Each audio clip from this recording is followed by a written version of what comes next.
It is time to talk about how we can use academic language in a real academic discussion. So you don't have much of an idea yet of what the term academic language means. I've been alluding to it this whole playlist. Now it's time to talk about what that really looks like in practice. You might think it means sounding really smart or using a lot of big fancy words. It does not mean that at all. Have you ever, let's think about a scenario, and I know the answer to this is yes. Have you ever had this sort of discussion? I'm talking about in a classroom, but maybe it's happened in a regular conversation too. You speak up, okay, which maybe took some courage, but you did it and you said something that you thought was really brilliant, okay? Maybe your heart's pounding and you just cannot wait for somebody to recognize what you just said and to respond to it because you are ready. You know what you're talking about. But instead what happens is the person who speaks after you makes no reference to what you just said. Instead, they go off in an entirely different direction. You're thinking, what's going on? And then the person who speaks after that person does the same thing, talking about something completely different still. And they make no comment about your statement or anyone else's statements. This is how you might feel when this happens. You might feel really deflated, and it might seem like everybody just wants to hear their own ideas out loud rather than have a real conversation with each other. So I've seen this in the classroom many, many times. I've been in classes where this was happening, and it sucks, okay? It's not a real conversation. It's not, nobody's really learning. Everybody's just stating their own opinions out loud and not listening to each other. So we want to avoid that. So this was a checklist from our introduction video. If you're preparing for an academic discussion, these are the things you need to keep in mind. Step 1 is to come thoroughly prepared. We already talked about that, and you should have prepared already. And how did you do that? You finished reading the entire text that we're going to discuss, and you filled out that doc where you came up with a theme and prepared some evidence for that theme. Okay? So now we need to talk about 2 through 4 here. Make sure your comments are relevant to the discussion, so make sure you're talking about the same thing as everybody else. Well, the discussion that we're going to have is all about the theme of the text, and you've already prepared for that, so this should be no problem. Let's talk about 3 and 4 here. It says either respond directly to the previous speaker or indicate that you're going to change topics. Okay, so in this scenario, the second and the third speaker here, they did not indicate that they were going to change topics. They just randomly started talking about something different that had nothing to do with what the person before them said. Okay, so it is okay to change topics, but you have to indicate that you're doing it. Okay, or you need to respond directly to the previous speaker, something that they said. And 4, always somehow summarize or reference what others say before adding your contribution.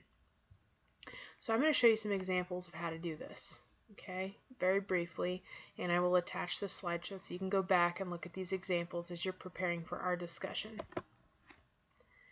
Alright, so the first thing to remember is you need to frame your comments as a response to something that has already been said in the discussion. So I should say, maybe you're not responding to the person that spoke right in front of you, because maybe somebody said something and you raise your hand, or however we're going to handle that, you want to speak to them, or however it's being handled in the discussion you're in. You want to speak to them, but then somebody else gets called on, or somebody else, for whatever reason, speaks before you. So it's okay to go back a couple people. But you need to be responding to something that has already been said. You need to name both the person and the idea that you're referring to. What do I mean by this? Well, here are 3 different ways that you might do this, and I'm sticking with my Harry Potter example. So all of my examples have to do with Harry Potter, but of course our discussion will be about the text that we all chose to read together. So the first example says, I really liked Aaron's point about Hermione's and Ron's friendship being so important to the story. I would add that in many cases it saves everyone's life, such as when, and then I would go on to name a situation talk about a time when that was true. So here's what I'm doing. I'm naming the person, Aaron, okay? I'm saying that I like his point, and I'm also naming the idea I'm referring to. So Aaron's point, what was his point? Well, it was about Hermione and Ron's friendship being important to the story. But then I go on, so the second underlined part is what I would like to add or respond to that. I would add, okay? So let's look at a second example. I take your point, Diego, that Hagrid acts like a student in many ways. Still, consider when, okay, so I'm naming Diego. I'm explaining briefly, summarizing, referencing his point, and his point was that Hagrid acts like a student. But then you can tell that I'm about to contradict in some way, because I'm saying, but consider when, okay?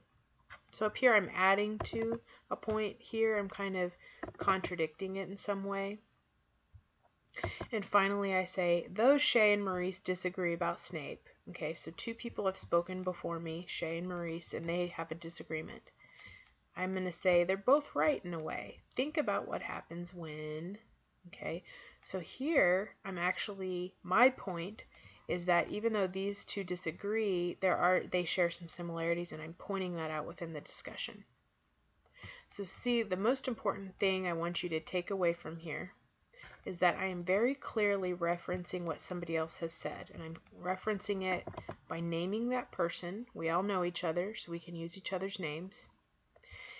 And I'm also summarizing briefly the point that they made before I either add on to or contradict or make some connection about what they've already said. Okay? So here's another thing to consider. If you want to change the subject, you need to make it very clear that you are doing so. Otherwise, everybody's going to be very confused about how what you're saying has anything to do with, or they might think you're not really listening to them, and we don't want any of that to happen. So here's a couple different examples of that. So if I said, so far we've been talking about individual characters, but shouldn't we talk more about the main conflicts in the story?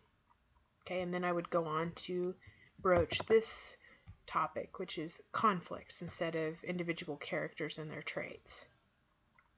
Okay, or what if I said, enough about Harry and Hermione. I'd like to talk about something important that hasn't been addressed yet. So you can see that in both cases, and I didn't underline this, but in both cases I am in some way summarizing or referencing what's already been discussed, okay? So I'm building a bridge always between what's been said and what I'm going to say. Just like in writing, we're building bridges very often between one idea and the next. We need to do that in a discussion too, okay? A lot of times, because speaking is so much easier and faster than writing, right? So a lot of times when we're having a discussion, we skip these steps, but it leads to a less rich conversation, and we want to have a very rich, full, and clear academic discussion. So we are going to build these bridges when we speak as well.